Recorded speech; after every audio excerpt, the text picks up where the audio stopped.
Welcome to plantation info. ಕಾಳುಮೆಣಸಿನ ಕೃಷಿಯು ಒಂದು ಲಾಭದಾಯಕ ಕೃಷಿಯಾಗಿದೆ.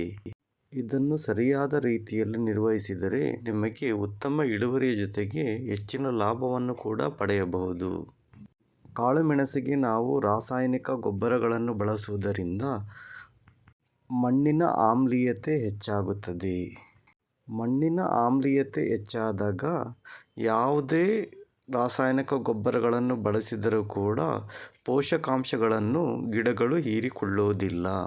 ಹಾಗಾಗಿ ಮಣ್ಣಿನ ಆಮ್ಲೀಯತೆಯನ್ನು ಕಡಿಮೆ ಮಾಡಲು ವರ್ಷಕ್ಕೆ ಒಮ್ಮೆ ಅಥವಾ 2 ವರ್ಷಕ್ಕೆ ಒಮ್ಮೆ ಸುಣ್ಣವನ್ನು ಬಳಸಬೇಕು. ಕಾಳುಮೆಣಸಿಗೆ ಡೊಲೊಮೈಟ್ ಸುಣ್ಣವನ್ನು ಬಳಸುವುದು ತುಂಬ ಸೂಕ್ತ. ಒಂದು ಬಳ್ಳಿಗೆ 1 kgಯಂತೆ ಏಪ್ರಿಲ್ ತಿಂಗಳಲ್ಲಿ ಮೆಣಸಿನ ಬಳ್ಳಿಯ ಬುಡಕ್ಕೆ ಸುತ್ತಲೂ ಹರಡಬೇಕು. ಡೊಲೊಮೈಟ್ ಸುಣ್ಣದಲ್ಲಿ ಕ್ಯಾಲ್ಸಿಯಂ ಆಕ್ಸೈಡ್ 20%ಗಿಂತ ಮೇಲೆ ಇರಬೇಕು ಹಾಗೂ ಮೆಗ್ನೀಷಿಯಂ ಆಕ್ಸೈಡ್ 10%ಗಿಂತ ಜಾಸ್ತಿ ಇರಬೇಕು ಹಾಗೂ ನ್ಯೂಟ್ರಲೈಸಿಂಗ್ ವ್ಯಾಲ್ಯೂ 80%ಗಿಂತ ಜಾಸ್ತಿ ಇರಬೇಕು. ಡೊಲೊಮೈಟಲ್ಲಿ ಮೆಗ್ನೀಷಿಯಂ ಆಕ್ಸೈಡ್ ಜಾಸ್ತಿ ಇರುವುದರಿಂದ ಮೆಣಸಿನ ಬಳ್ಳಿಗೆ ಕೂಡ ಉಪಯುಕ್ತವಾಗುತ್ತದೆ.